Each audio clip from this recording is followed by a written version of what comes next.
2023년 3월 넷째 주 어머니 기도회를 시작합니다. 오늘도 어머니 기도회에 함께 하시는 여러분을 환영하고 축복합니다. 이렇게 찬양하고 기도할 수 있어서 감사합니다. 세상에는 결코 속성으로 할 수 없는 것이 두 가지가 있다고 합니다. 하나는 좋은 신앙인이 되는 것이고 또 하나는 좋은 부모가 되는 것입니다. 저도 아이가 생기고 엄마가 되고 보니 이 말이 너무도 공감이 됩니다. 능력의 한계를 느끼고 자신이 너무 보잘것없게 느껴질 때 지혜를 구하고 도움을 요청할 주님이 계시다는 것이 얼마나 감사한지 모릅니다. 주님을 부를 수 있다는 것이 곧 힘이고 은혜인 것 같습니다. 오늘도 우리의 가장 좋은 상담자이며 유로자이신 주님 앞에 새로운 힘과 지혜를 구하며 함께 나아갈 수 있기를 소망합니다. 모든 필요에 넉넉하신 우리 주님께서 넉넉한 은혜로 채워주실 것을 믿으며 함께 찬양하겠습니다.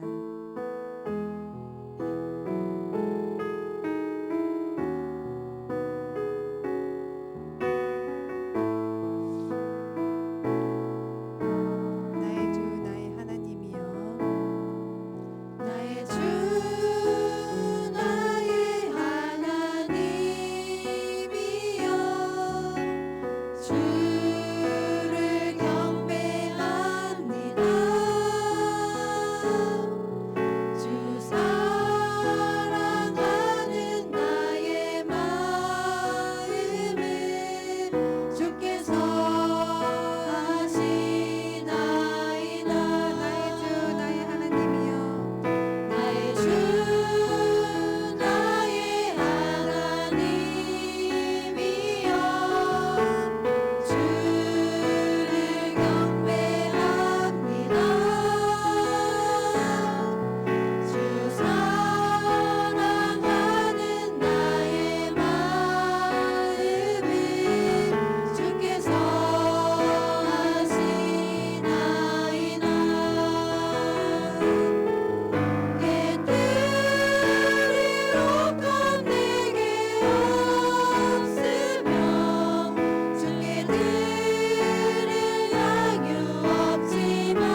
우리 모두의 기도 속에 이나가 무균실 치료를 잘 마치고 일반 병실로 옮기게 되었습니다. 참으로 힘들고 어려운 시간을 잘 이겨내고 있는 이나와 두분 집사님에게 진심으로 힘찬 응원을 보내드립니다. 우리 주님의 도우심이 함께하고 있음을 믿습니다. 함께 기도해 주시는 모든 분들에게도 감사드리고 이날을 위해 또 질병과 맞서고 있는 이 땅의 모든 어린 환자들을 위해 연약한 지체들을 위해 더 기도해 주시기를 부탁드립니다. 함께 마음을 모아 힘차게 찬양하겠습니다.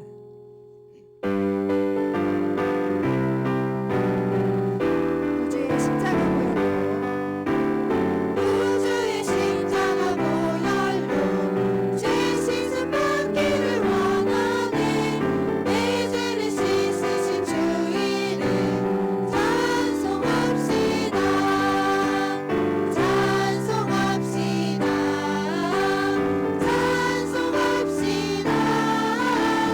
내 죄를 씻으신 주 이름 찬송합시다. 죄악을 속하여 주신 주 내 속에 들어와 계시네. 십자가 앞에서 주 이름 찬송합시다. 찬송합시다. 찬송합시다.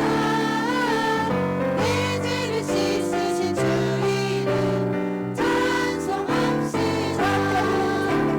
주 앞에 흐르는 생명수 날 씻어 정하게 하시네. 내 기쁨 정성을 다하여 찬송합시다. 찬송합시다.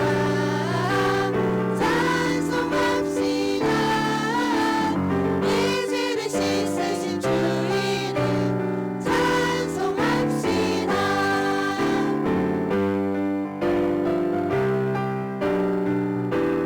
내 주께 회개한 영혼은 내 주께 회개한 영혼은 생명수 가운데 젖었네. 흠없고 순전한 주 이름 찬송합시다. 찬송합시다.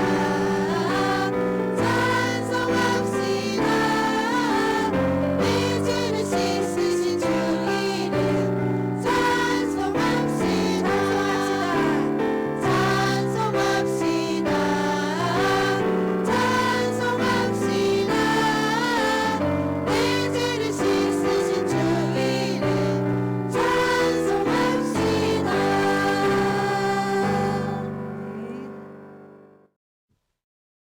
중보기도자의 선언하시겠습니다. 다 함께 오른손을 드시고 저와 함께 천천히 다짐하며 읽으시겠습니다. 중보기도자의 선언 1. 나는 기도의 능력을 믿습니다. 2. 나의 기도는 축복의 통로입니다. 3. 하나님이 나에게 기도할 힘을 주십니다. 4. 나는 성령의 능력 안에서 언제나 기도할 수 있습니다. 5. 하나님은 나의 간절한 기도를 들으시고 응답하십니다. 6. 나는 기도하는 엄마입니다. 7. 나는 희망을 주는 엄마입니다. 8. 나는 힘을 주는 엄마입니다. 9. 나는 나라와 교회와 성도들의 가정과 이 땅의 모든 다음 세대를 품고 기도합니다. 10. 나는 모든 요청된 기도 제목들을 오직 기도회 내에서만 공유하고 하나님 앞에만 아뢰며 철저하게 비밀의 원칙을 지킵니다. 아멘. 어머니 기도회를 위해 함께 기도하시겠습니다. 화면을 통해 매뉴얼을 보실 수 있습니다. 함께 읽으며 기도하시겠습니다. 기도회와 중보기도자를 위한 기도. 죄악으로 죽을 수밖에 없는 저를 거룩한 주님의 자녀가 되게 하시고 나라와 교회와 이웃들과 성도들의 기업과 가정과 자녀들과 이 땅의 미래 세대를 위해 기도할 수 있는 중보기도자로 세워주심을 감사합니다. 저는 연약하나 주님은 강하시고 저는 부족하나 주님은 완전하시니 오늘 이 땅에 주님의 구원을 전하는 은혜의 중보자로 사명을 감당하도록 저에게 믿음과 지혜를 주옵소서. 중보가 필요한 모든 문제와 상황을 통찰할 수 있는 지혜와 분별력을 주시고 우는 자들과 함께 울며 아파하는 이들과 함께 아파하고 부르짖는 자들과 함께 부르짖을 수 있는 그리스도의 심정을 허락하여 주옵소서. 살아계신 하나님의 임재를 깨닫고 모든 기도에 응답하시는 은혜를 경험하도록 성령님 날마다 저를 일깨워 주시고 사단이 때때로 의심과 회의로 공격할 때 예수의 이름으로 사단의 권세를 결박할 수 있는 권능과 담대함을 주옵소서. 오늘도 나라와 교회와 성도들의 기업과 가정, 연약한 지체들과 이 땅의 모든 미래를 품고 그리스도의 보좌 앞에 담대히 나아가오니 성령님 함께하시며 인도하여 주옵소서. 예수 그리스도의 이름으로 기도합니다. 아멘. 성경 말씀 보시겠습니다. 요한복음 14장 12절에서 14절 말씀입니다. 내가 진실로 진실로 너희에게 이르노니 나를 믿는 자는 내가 하는 일을 그도 할 것이요 또한 그보다 큰 일도 하리니 이는 내가 아버지께로 감이라. 너희가 내 이름으로 무엇을 구하든지 내가 행하리니 이는 아버지로 하여금 아들로 말미암아 영광을 받으시게 하려 함이라. 내 이름으로 무엇이든지 내게 구하면 내가 행하리라. 아멘. 오랫동안 기도했는데 이루어지지 않는 일들이 있습니다. 저는 개인적으로 30년 넘게 기도해오고 있는데 아직도 이루어지지 않은 기도 제목이 있습니다. 어떤 한 가정을 위해서 그 가정의 그 구원을 위해서 기도하고 있는데 아직도 아직이에요. 하지만 반드시 그 기도에 응답이 있을 것을 믿고 저는 포기하지 않고 기도하고 있습니다. 오랫동안 기도해온 기도의 제목들이 이루어지지 않을 때 대개의 사람들은 낙심하고 좌절합니다. 그럴 때 필요한 것이 성숙한 신앙의 안목입니다. 오늘 당장을 넘어 더 멀리 바라볼 수 있는, 길게 볼 수 있는 신앙의 안목이 필요한 것이죠. 사람들은 대부분 결과를 궁금해합니다. 드라마를 보거나 영화를 볼 때에도 그 결말이 어떻게 될지에 대해서 굉장히 궁금증을 갖습니다. 그래서 사람들 중에는 빨리 감기를 해서 결말부터 보고 시작하는 그런 분들도 많이 있어요. 또 결과를 검색해 보기도 하죠.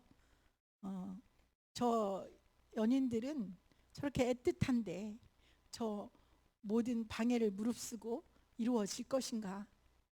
저 출생의 비밀은 언제쯤 밝혀질 것인가? 저 나쁜 놈은 언제쯤 벌을 받게 될 것인가? 그 결말에 대해서 우리는 궁금증을 갖습니다. 그래서 결말이 해피엔딩이면 그 과정에 여러 가지 우여곡절이 있어도 마음 놓고 보죠. 이렇게 여러 가지 사연이 있고 고비가 있지만 결과는 해피엔딩일 거니까. 그런데 그렇지 않은 결말의 경우에는 사실 저는 안 봅니다. 보고 나서도 마음이 안타깝고 또 속상하기 때문에 안 보는 쪽을 택할 때가 많이 있습니다. 인생이라고 하는 이 드라마 속을 살아가다 보면 우리도 결과가 궁금해질 때가 있습니다. 그런데 우리는 미래를 알지 못합니다. 당장 1시간 후에, 하루 후에, 또 한 달 후에, 1년 후에 어떤 일들이 벌어질지 우리는 모릅니다.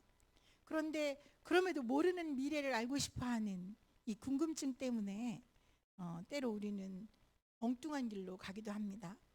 인천의 어느 지하상가에 가면 그 점을 보아주는 그런 집들이 질비하게 늘어서 있다고 해요. 한 블럭이 전부 다 그렇게 궁합, 사주팔자 보는 그런 곳이라고 합니다. 그것은 미래를 알고자 하는 그 미혹에서부터 온 결과라고 볼 수가 있습니다.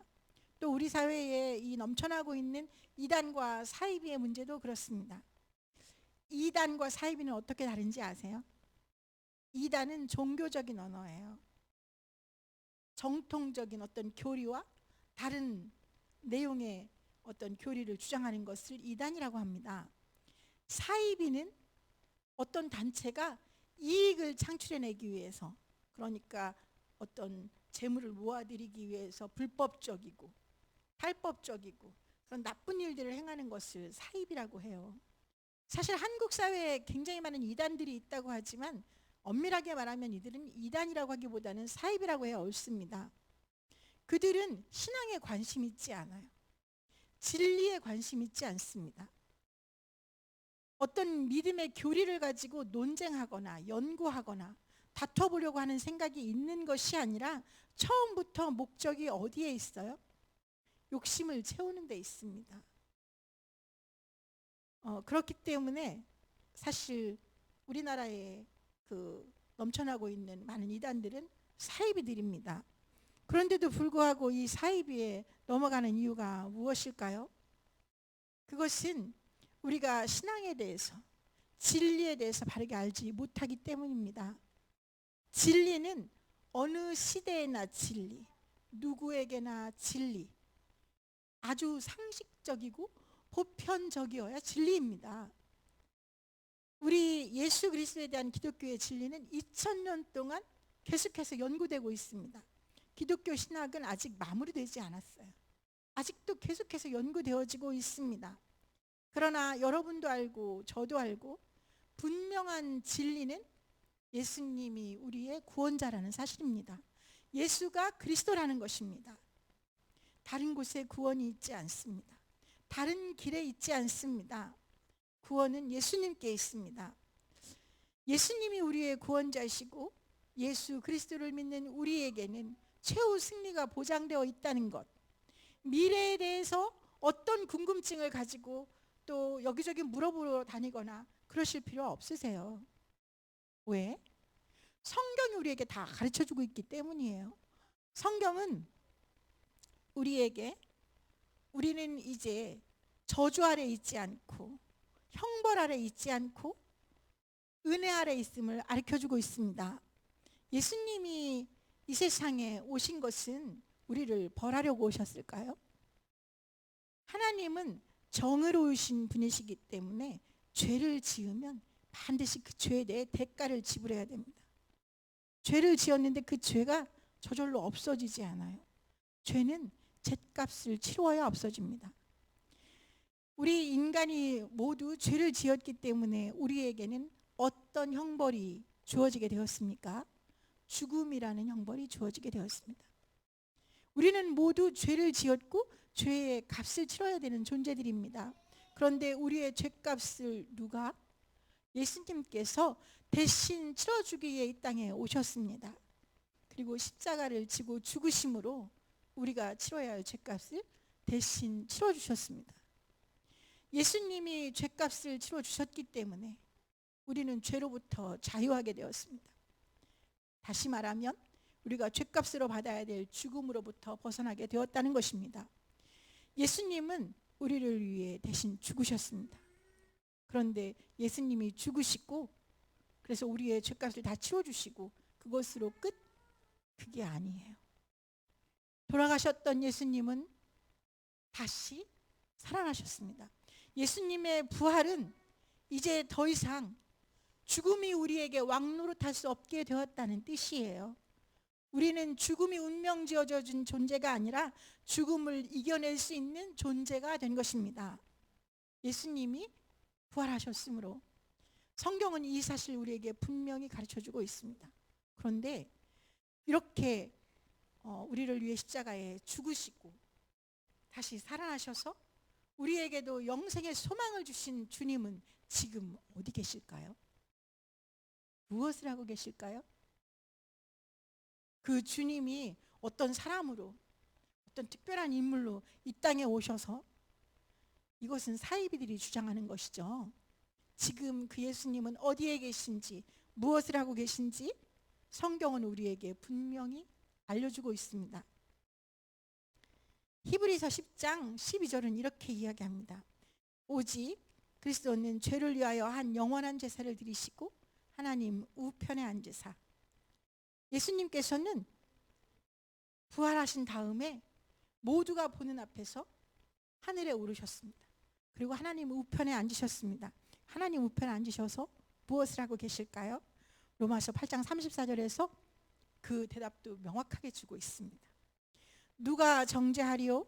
죽으실 뿐 아니라 다시 살아나신 이는 그리스도 예수시니 그는 하나님 우편에 계신 자요 우리를 위하여 간구하시는 자시니라. 주님은 지금 하나님 우편에서 우리를 위해 간구하고 계십니다. 바로 이것이 우리의 미래가 희망인 이유입니다. 우리가 이길 수밖에 없는 이유입니다. 주님이 부활하셨고 하늘에 오르사 하나님 우편에 앉아 계시며 오늘 우리를 위해 중보해 주신다는 것, 우리의 중보자가 되어 주신다는 것, 우리가 간구하는 것을 이루어 주시는 그런 예수님이 계시다는 것이 우리의 미래가 희망인 이유인 것입니다. 오늘 본문에서 주님은 이렇게 말씀하십니다.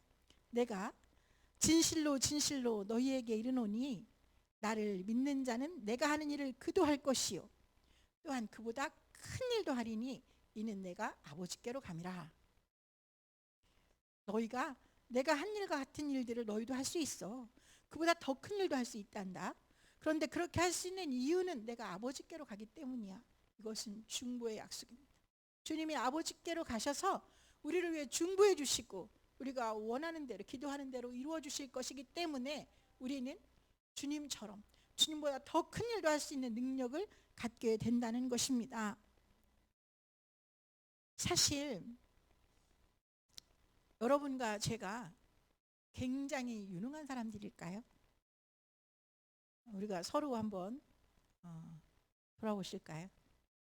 우리 중에 우러러보기조차 부담스러울 만큼 엄청 부자야. 엄청 똑똑하대. 엄청 유능하더라. 감사하게도 저희 어머니기도 해 아내는 그런 분이 없습니다. 그런데 우리만 그런 것이 아니라 사도 바울이 보기에 그 많은 성도들이 그랬던 것 같아요. 바울은 이렇게 말했습니다. 우리들의 모습을 살펴보자. 육체를 따라 지혜로운 자가 많지 아니하며 능한 자가 많지 아니하며 문벌 좋은 자가 많지 않다. 여러분과 저는 육체를 따라 지혜로운 사람들도 아니고 능력이 출중한 사람들도 아니며 문벌이 좋은 사람들도 아닙니다. 그러나 우리는 모든 것을 할 수 있는, 반드시 모든 것을 이겨낼 수 있는 힘이 있습니다. 그 힘의 이유가 무엇인지 성경은 우리에게 명확하게 가르쳐 줍니다. 예수님이 계심으로, 예수님이 우리의 중보자가 되심으로 우리는 모든 것을 할 수 있습니다. 그 예수님이 계심으로 어떻게 우리가 모든 일을 할 수 있는지 성경은 이렇게 가르쳐 줍니다. 누가 우리를 그리스도의 사랑에서 끊으리요? 환난이나 곤고나 박해나 기근이나 적신이나 위험이나 칼이랴. 그러나 이 모든 일에 우리를 사랑하시는 이로 말미암아 우리가 넉넉히 이기느니라. 우리 주님은 우리처럼 한계를 느끼고 중단하는 분이 아니세요. 우리는 더러 중보하고 기도하다가 제가 낙심하는 때가 있잖아요. 내가 그 가정을 위해서 그렇게 기도했는데, 그 사람을 위해서 그렇게 기도했는데 어떤 변화도 없는 것 같아. 도대체 응답은 언제 온단 말이야. 이렇게 낙담이 될 때 있으시죠. 그래서 좀 기도를 당분간 쉬어보려고. 사실 그런 경험들도 있으실 것입니다. 그런데 우리 주님의 사랑은, 우리를 위한 주님의 중보는 끊이지 않습니다. 중단이 없습니다. 주님은 졸지도 않으시고 주무시지도 아니하시며 우리를 지켜보신다고 하셨습니다. 오늘도 이 시간에도 주님은 우리를 중보하고 계신 줄로 믿습니다. 살아계신 예수님, 우리를 위해 끊임없이 중보하시는 예수님, 우리의 기도에 응답하시는 예수님이 계심으로 우리는 이길 수 있습니다. 자신의 연약함 때문에 낙담하지 마세요. 당면한 문제가 너무 어렵다고 주눅들지 마세요. 예수님을 바라보세요. 우리의 중보자이신 예수님을 바라보시고 예수님의 강한 손을 꼭 붙잡고 갈 수 있는 저와 여러분이 될 수 있기를 바랍니다. 그러면 마침내 승리의 그날이 찾아올 것입니다. 그날에 우리가 서로 축하하고 또 위로하며 주님과 함께 승리의 인사를 나눌 수 있게 될 것을 저는 믿고 기대합니다. 오늘 우리는 이 사실을 분명히 믿고 반드시 우리는 이기게 되어 있습니다. 이길 수밖에 없습니다. 그 이유를 오늘 분명히 성경이 가르쳐주고 있습니다. 그 믿음을 가지시고 새롭게 힘을 낼 수 있는 저와 여러분이 될 수 있기를 간절히 소망합니다.